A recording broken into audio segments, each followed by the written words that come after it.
The lights have been upgraded.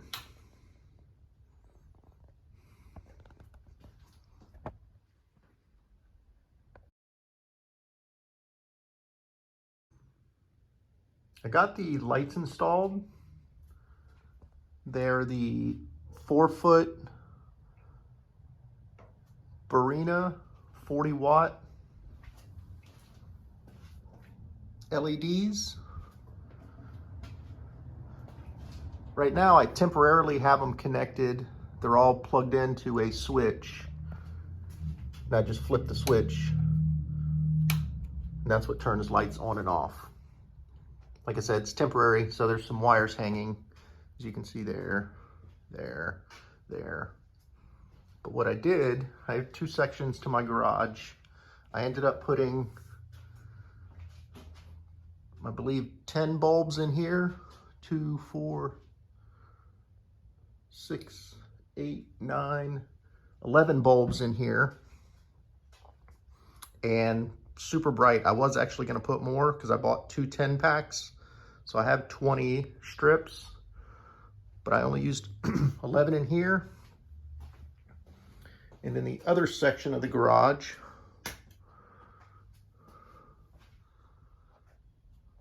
I have 1, 2, 3. They're also hooked up to a switch, or to a strip, and that's how I switch them on and off. Again, there's only 3 lights in here, still very bright. As you can see, there's no odd shadows on the floor anywhere. My original plan was going to have 2, 1, 2, skip a beam, and then 2 more, skip a beam, 2 more, all the way down. But I tried this out to see how bright it would be, and it's more than enough. Again, I know it's upside down, but it's the Barrina, and here's the little code. So wanted to show real quick what they come with. Let me clear off a section.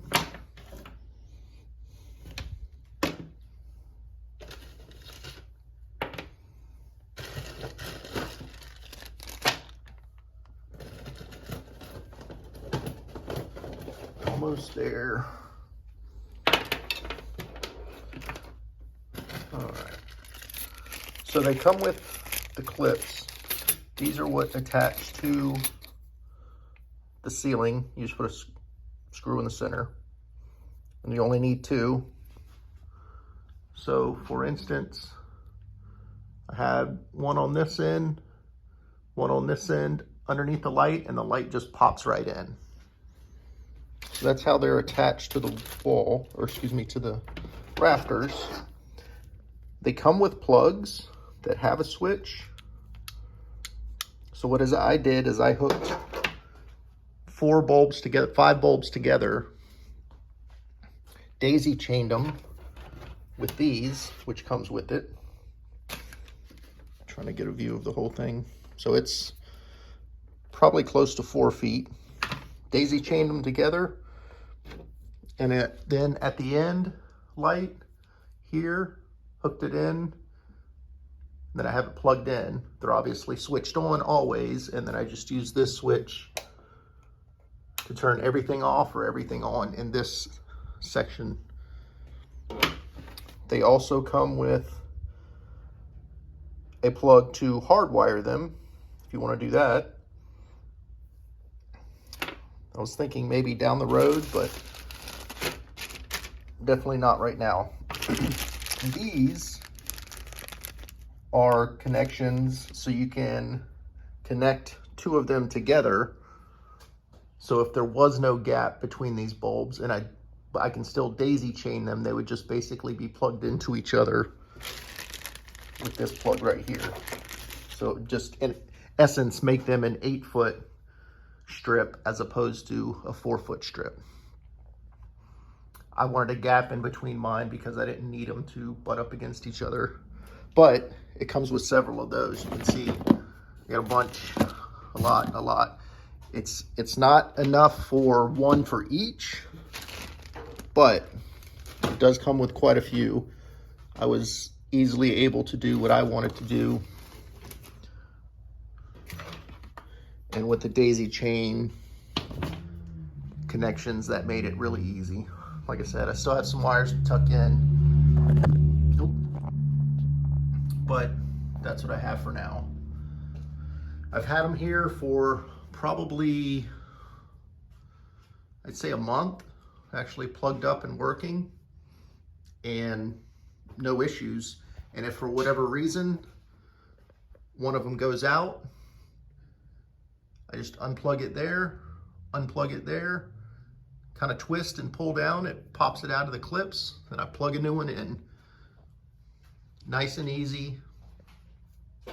So I highly recommend these. I can't speak for longevity, but for what I have right now,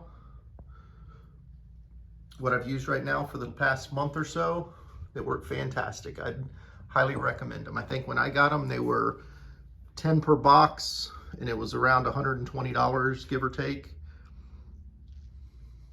But the ability to daisy chain them, plug them in, or with the wires that come with it, the ability to hardwire each one, to me, that really sets them apart for anything. And I have, like I said, I can almost individually do all of them. I want to say it comes with 6 or 8 plugs per box of 10 lights. So it's not for everyone, but definitely more than I needed. So I have extras, but have plenty of light. Like I said, really no shadows. It spreads the light out pretty well. Again, highly recommend.